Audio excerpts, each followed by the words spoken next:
Welcome to Cross the Line Sports. My name is Carlos Smith, and I have a very special guest with me right now.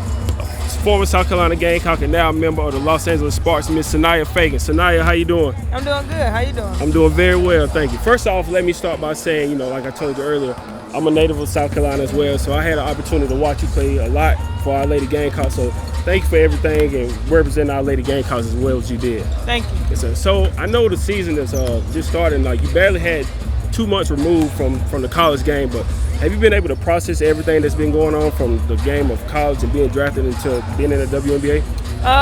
Yeah, I mean, it's exciting to be out here. It's exciting to be around a new group of women. It is going very fast, I can't say, but I'm loving it. How has that transition been, going from, like I said, all the way to South Carolina, all the way across the country to California, like I said, not really having an off season to really do much? How has that transition been? The transition actually been well. I mean, I stay talk to my family. I stay close. So I stayed involved with being at home, knowing that I was so far away. So I can say, yeah, it's been good.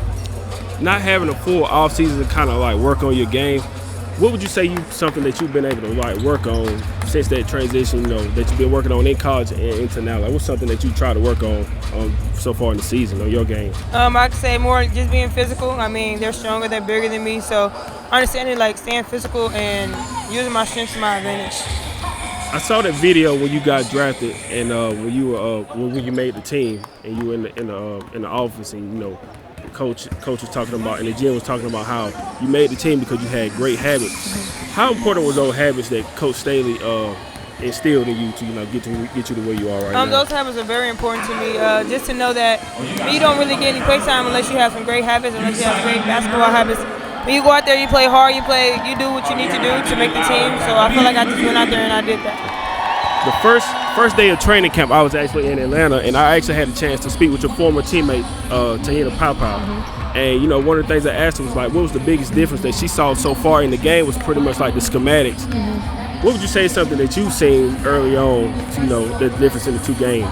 I could say how people just move on. They just move on. Nothing. If they was to make a mistake, they move right on. They don't sit. They don't dwell on it. It's just over, and they just next play.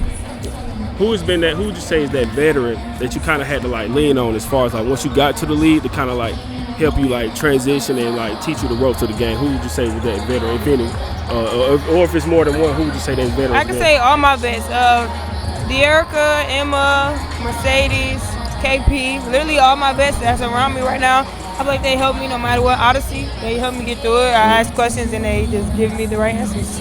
I see, you got one of your former teammates you'll be competing against today, yeah. Camila Cardoso, on the other side. Yeah. Have you been in touch with her today about, going up against her? And then what are some things you expect to see from her today as well? No, I haven't been in touch with her, but I did just hug her. We did just hug each other. So, and I just see, her being who she is. She's dominant, she's aggressive. So, I feel like I'm going to see that today. One of the things I admire about you, watching you from South Carolina up to now, is the patience that you've had, waiting your turn, playing behind Aaliyah Boston Cardoso, and then when it's your time to step in, then you took advantage of the opportunity. Now you kind of somewhat find yourself in that situation again, playing behind some of these veterans. You have some injuries going on, but what is it for you, about having that patience, then taking advantage of those opportunities when it presents itself? Honestly, just trusting in the Lord. I wouldn't be where I am without Him. I made it this far, and I know my time will come. So just trusting in Him and understanding that I'm here for a reason, and just to trust the process, and my time will come, and when it comes, they won't regret it. Absolutely. This is my last and final question. I know you got to get out here and get ready for the game. It's a lot of people, a lot of athletes and people just wanting to pursue their dreams in general, and we get the chance, the opportunity to watch you live out your dreams. What would you say for those people that are watching this interview that want to pursue their dreams, whether it's basketball or entrepreneurship or any other thing, find their dream job? What advice would you have for those people who want to go after their dreams? I'll say for people going after their dreams, everybody's process is different. Everybody's going to have a different outcome. So don't worry about what the next is doing. Always focus on yourself. Focus on the Lord because He has your back no matter what. Absolutely. And just be who you are. Sania, thank you again for your time. And like I said, thank you again for representing our Gamecocks. We greatly appreciate you and good luck on the season. Thank you. All right, thank you.